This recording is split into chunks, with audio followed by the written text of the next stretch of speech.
Hi there, brothers and sisters. The elders met again yesterday afternoon to pray for the church, and I wanted to share with you about that so that you would be able to pray along with us. We read and prayed through 1 Corinthians chapter 12, where Paul speaks about the church as the one body of Christ, inhabited by the one Spirit of Christ. Some of the things that stood out were prayers for us to empathize with one another in the same way that different parts of the body do. This kind of builds on the compassion that we were called to in Colossians 3:12 from this past Sunday's teaching, that when one member of the body is sorrowful or weary, that we would have compassion and join them in their sorrow and their weariness. But also when one member of the body experiences joy or victory, that we would honor that and rejoice along with them, so that we would grow in practicing empathy together. Another thing that stood out from our prayers was the importance of every member of the body.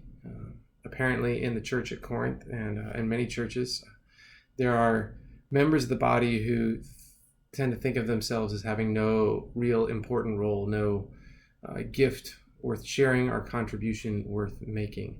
And we were struck by the parts of the text where Paul says emphatically, no. Every member of the body is valuable. Every member of the body is deliberate on God's part, and that he intends to work through all of us. And so we spent some time praying for those members of our body who might feel marginalized, especially right now, or who just don't have one of the glamorous gifts like preaching that we're used to honoring and placing front and center.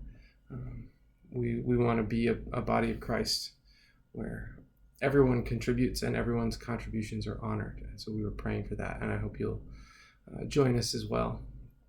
We also, in the time after praying, spent some time talking about our own struggle to serve and shepherd right now when we're so fragmented and scattered as a church, and the weariness that can set in. We're all quite hopeful about God's purposes in the long term. The day-to-day can be tiring, though. And Ken gave us a picture that came to him of the restoration of an old house. You know, if you restore a house, you don't just level it and start from scratch, but you take pieces of it apart and then patiently and with great attention to detail rebuild things to the way they were meant to be, but with a new strength and new life. In the early stages of a restoration, it can look like quite a scattered mess, but that doesn't mean there isn't a plan and a purpose and a great end in view. And we agreed that we can see God at work, kind of restoring us as a church. And that even if today looks like a bit of a mess, he has glory in store for us. And so we were able to pray and find hope together in that.